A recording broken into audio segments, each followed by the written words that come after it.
Okay, a quick update from the garage. Been busy putting the radiator support in and getting the belts on and the canister for the fuel system on and plumbed in. So now I'm oh, not to forget, I had to put the front bumper back on also. So now we've got the radiator support, and we've got battery tray, and the air conditioning condenser I just put in. I did not break open the air conditioning coolant system, so I'm crossing my fingers that the air conditioning will work when all is finished.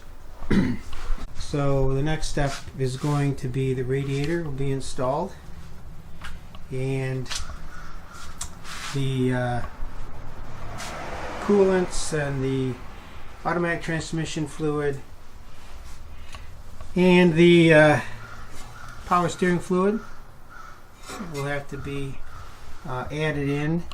I also discovered that when you put the new air cleaner on this carburetor, it interferes with the throttle.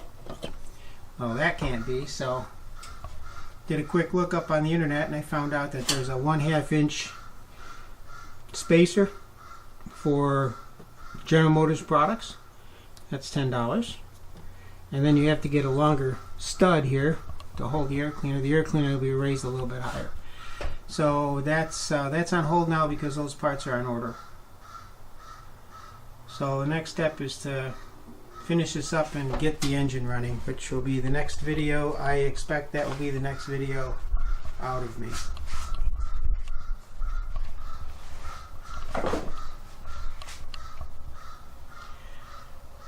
One more thing I'll add. The garage was quite a mess for a while.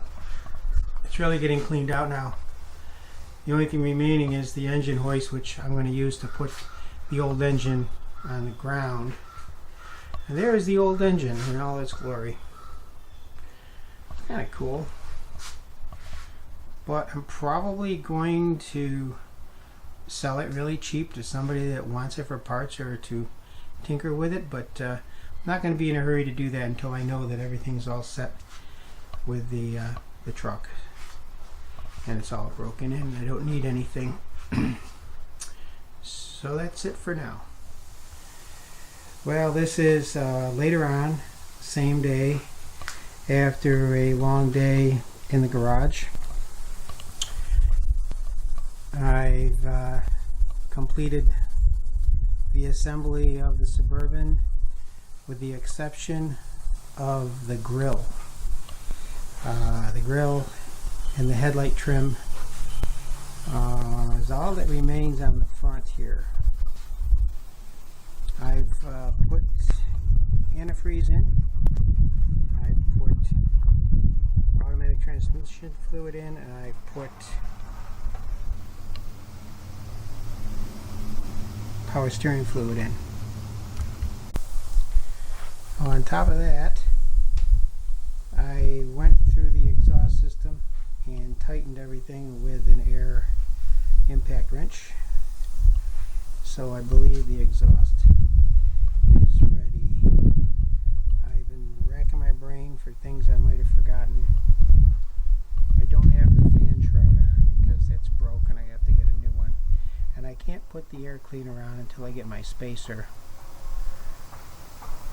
So I found a bind in the throttle with a cruise control just a few minutes ago, and I took care of that. Would have caused a stuck throttle, so I don't want that, especially on the first startup. I know I'm going to have to add some transmission fluid, and after it warms up. And I spilled some transmission fluid down on the side of the engine, which I had to wash down.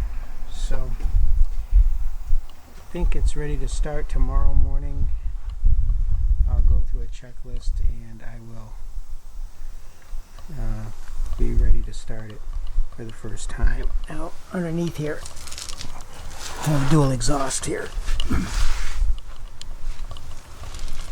Have a dual exhaust all the way down. Now at the front here, the right hand exhaust pipe goes underneath the transmission crossmember, which means in order to get the transmission out, you're going to have to pull the exhaust on that side. So got dual exhaust going all the way down, 2 brand new mufflers, and there's a possibility it might be contacting the frame up front, but we'll see what happens there. Okay, so ready to start in the morning. We'll have the cameras rolling.